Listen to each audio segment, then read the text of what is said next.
Don't worry, the cops will protect you when you need them. The cops when you need them. Police! Whoop, whoop. That's the sound that I need. And it goes a little something like this.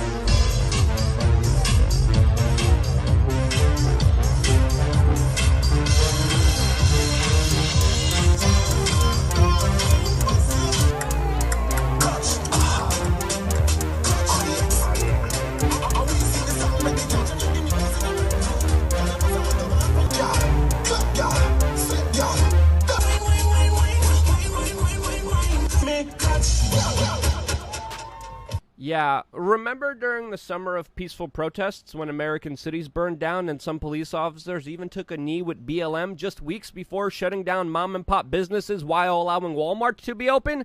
Yeah, some important context there to think about, especially with the latest political discussions happening right now. Welcome back, beautiful and amazing human beings. This is Luke Radowski here. We are Change.org, and we got a lot of just absolutely crazy information to get into. A lot of conflicting reports. We're going to be doing our best to make sense of everything going on with the latest information dropping that truly is shocking as the government is becoming more and more aggressive, trying to, of course, punish law-abiding citizens for the crimes of one mad lunatic, while of course others try to use this tragedy for their own political gains. Lots of sick and disgusting stuff is going on. We're going to be quantifying it, breaking it down, as well as talking about some bigger, more serious issues, especially with the latest developments with Kevin Spacey and Vladimir Putin if we have time in this broadcast. But there's so much important news to get into. We're just going to jump right into it, as of course there have been extreme elements of corporate media malfeasance when it comes to this entire situation,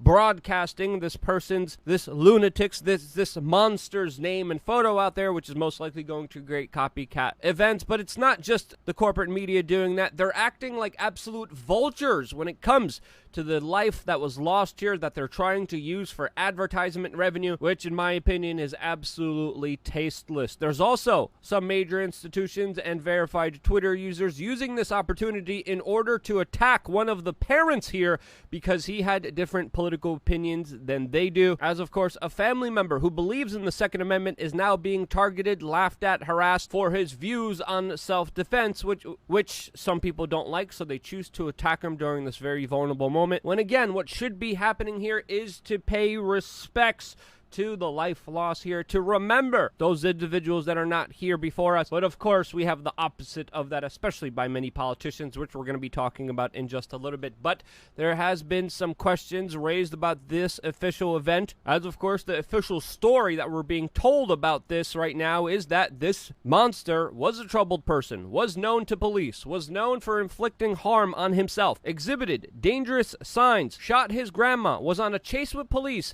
then opened up a door in a school that was not supposed to be open, was left alone for some estimates an hour and 30 minutes as cops waited outside. This is according to some of the family members coming out right now and speaking out according to their accounts, while of course there are many reports of him being in poverty using the same exact equipment that the government wants banned. Now, I don't want to jump to any conclusions now, but that's the official story of what we're being told right now, which is raising some questions, especially when it comes to some of the criticism that the police department is getting there, as of course we had a report by the Associated Press that is being collaborated by a lot of photos and videos highlighting how there were 40 armed men to the teeth, police officers, law enforcement officers, that, quote, didn't do a darn thing till it was far too late. This is according to one of the fathers that lost their loved ones, that lost their daughter. And as we know, the initial reports that we heard about this event, that there was an off-duty elite border patrol officer that rushed into this school without any backup, without any hesitation, without waiting, and then automatically got rid of this monster. And from the accounts of the parents, it looks like those accounts are not true at all, as of course we're getting crazy video footage. We're not going to be showing you this video footage here on this broadcast. We try to make this broadcast as family friendly as possible, but these are serious situations that deserve a serious conversation, as of course there is video of police officers using their resources, restraining and going after parents and not the monster inside of that school. There's some estimates that this was a situation that was prolonged for up to 40 minutes. Some people say 1 hour, some people say an hour and 30 minutes. These are the different reports coming in. What's the truth? We're still waiting to find out, as we're learning that according to some accounts, SWAT officers were waiting and searching for a key in order to open a door that, according to some accounts online, was already open. Yes, that's some of the reporting that we're hearing right now. And if that's the truth, holy frickin' cow. That definitely does not make the police look good here at all. There's some people also alleging that it was the cops that barricaded in the classroom. There's a lot of contradicting statements. What really happened here? Again, we're still waiting to find out. But these latest accounts from the parents, these videos of police officers detaining parents as parents are trying to go into the school themselves, as police officers are waiting outside, definitely provides an important perspective of what happened here and some very important lessons, as of course, according to John Cardillo, a former NYPD officer and now a verified Twitter user, he says that the 21 deaths were avoidable. Quote, by all accounts, the local cops' incompetence led to the final death count. This is what a lack of training and preparedness looks like. And if these accounts are true, which again, we're still waiting to find out, this definitely would change the debate, as we're hearing horror stories of the same parents that were begging the police officers to do something being the parents that lost their children on that day. Again, lots of people have different opinions on this, as of course the main argument right now is that you don't need a right to defend yourself. You don't need to protect yourself. The police officers will do it for you, as of course this is not the first time that such an incident happened. This incident of police officers waiting outside, not intervening, not doing anything, sometimes hiding, sometimes running away from these crazy situations has happened multiple times and should give you some perspective about the true reality of the situation that the general public is left to deal with. But this reality hasn't stopped the Biden administration calling for legal, law-abiding citizens to be affected by his bureaucracy, his reaction to this, that, of course, is broadly going to punish people and their ability to defend themselves, as the President of the United States just made a statement saying that the Second Amendment is not absolute, hinting at, of course, more laws, more restrictions that, of course, would limit your ability to protect yourself as an average citizen. All the decrees made up by politicians who surround themselves with barbed wire, armed soldiers, and security guards that are armed to the teeth. They get their protection. This is also the same government, by the way, that within the last few months handed out billions of dollars of automatic machine guns to random people in Afghanistan and Ukraine, probably more places in the world that we don't even know about. There's Operation Fast and Furious under the Obama administration, which Biden was vice president of, that literally handed out machine guns and automatic weapons to cartels down in Mexico. And we're not just talking about a few hundred guns, a few thousand guns. We're talking about billions of dollars of weaponry literally being thrown into Europe, into the Middle East, without any tracking, without any accountability. This is the same government lecturing us that did this, that guns are dangerous? Well, if they are, why in the world are we throwing around weapons everywhere in the world? And this is not even including the exportation of weapons, which the United States is one of the major chief exporters of. But of course, facts don't matter to a lot of these people's emotion does, and a lot of these people are using this tragedy, are using the children that were lost here for their own political benefit, like Beto O'Rourke, who of course is trying to create buzz surrounding him, his name, his campaign. There's of course Barack Obama that took this situation of children that lost their lives here, saying, yeah, okay, children died here, but there's the George Floyd, which you should really be thinking about, as he gave an absolutely tone-deaf, ridiculous statement around this matter, literally trying to shift focus from it to George Floyd, saying, hey, stop talking about the children.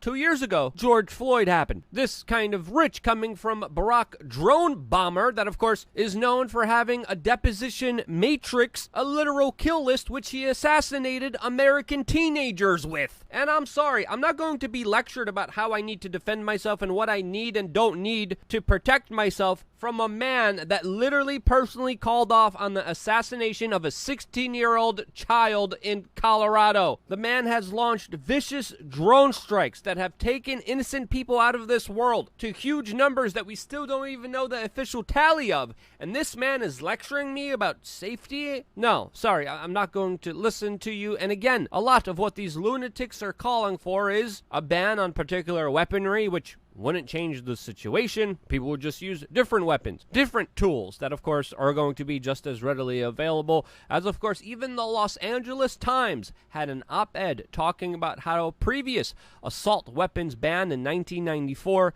didn't work, and how, quote, a new version won't either, specifically highlighting the ineptness of going after law-abiding citizens for the crime of one lunatic. Now, there's a lot of things I want to say about this, especially when it comes to the uptick of SSRIs. A lot of particular issues that I want to talk about when it comes to media coverage, when it comes to the emotional manipulation, and I have been biting my tongue about this issue with the true things I want to say, because some of the things I just can't on this platform. That's, once again, why we have LukeUncensored.com, our very own platform, where you get exclusive content almost every single day.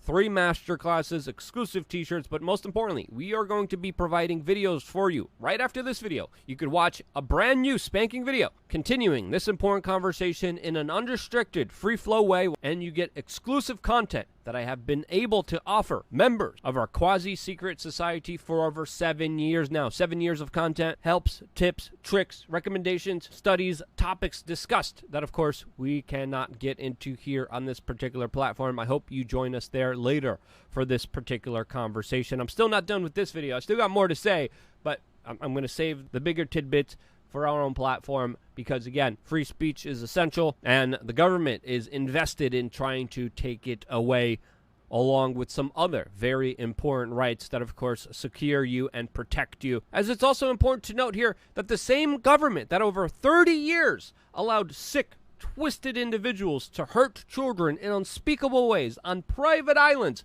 is the same government now acting like they're going to be protecting children. I don't buy it. This, as even just moments ago, we have the latest from Radar Online talking about how a business associate of a dead Bill Clinton advisor is claiming that there was foul play in this person, very connected to Bill Clinton's death, especially since he was linked to horrible individuals like Mr. Epstein, calling for an official investigation. These are the specific words from Mark Middleton, and if there's one pure, simple example of the government clearly not caring about you, it is the fact that 30 years, local police officers, judges, prosecutors, politicians, celebrities, journalists, all ducked their head, looked the other way, or participated in the larger trafficking and extortion operation of small children for the benefit of ruling elites and very powerful people that Mr. Epstein hung out with, individuals like, of course, Bill Gates, Bill Clinton, Chris Tucker, Kevin Spacey, and a lot of other very prominent individuals in banking and the international corporate world. As today, we're also finding out that Kevin Spacey has been charged with 4 accounts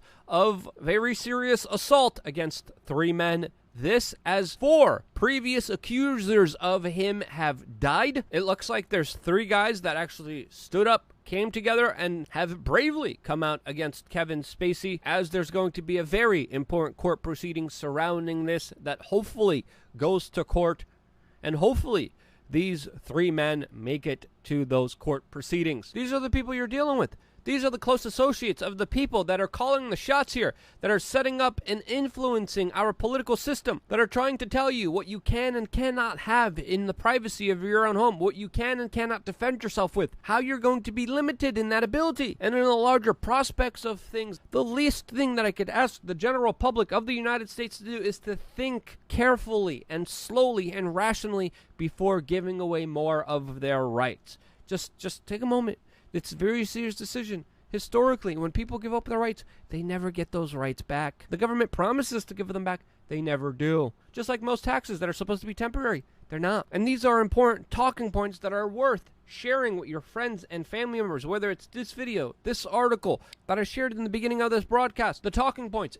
When it comes to these important discussions, your opinion matters. Starting the conversation matters because the government could only succeed in taking away people's rights if people give up their rights. And there's a lot of people posturing, there's a lot of emotional manipulation, there's a lot of conjecture, there's a lot of conflicting reports. As again, we're still waiting to find out exactly what happened here. It's important not to jump to conclusions, not to, of course, make a rash reaction that there's no going back from. And if we react from this by saying, yeah, government, yeah, you could protect us. You're going to be the sole person that's going to be able to protect and serve. You're falling for a trap that is absolutely ridiculous as much as it is dangerous. Again, at least just wait before jumping and making a knee-jerk reaction. Start to understand history and start to understand that giving up your rights historically has never worked out for the general public doing so. That's my particular point of view. That's my opinion. If you thought I was wrong, let me know why down in the comment section below. I'm not always right. I'm not always making the best arguments. I'm not always highlighting the best evidence. If you thought I could have done a better job, let me know how. If you thought I was completely wrong, let's engage in a debate and a conversation that hopefully could be civil down below so we could understand each other instead of just trying to win political brownie points and dunks over the political opposition. Again, social media algorithms have prioritized just these echo chambers that want to have victories over the other and not having rational, real discussions that could lead to real life change. I believe there's still a possibility for that, and it starts with the conversation. And again, I wouldn't be here if it wasn't for you, and this is why. I love you guys. Stay tuned for a lot more here on wearechange.org.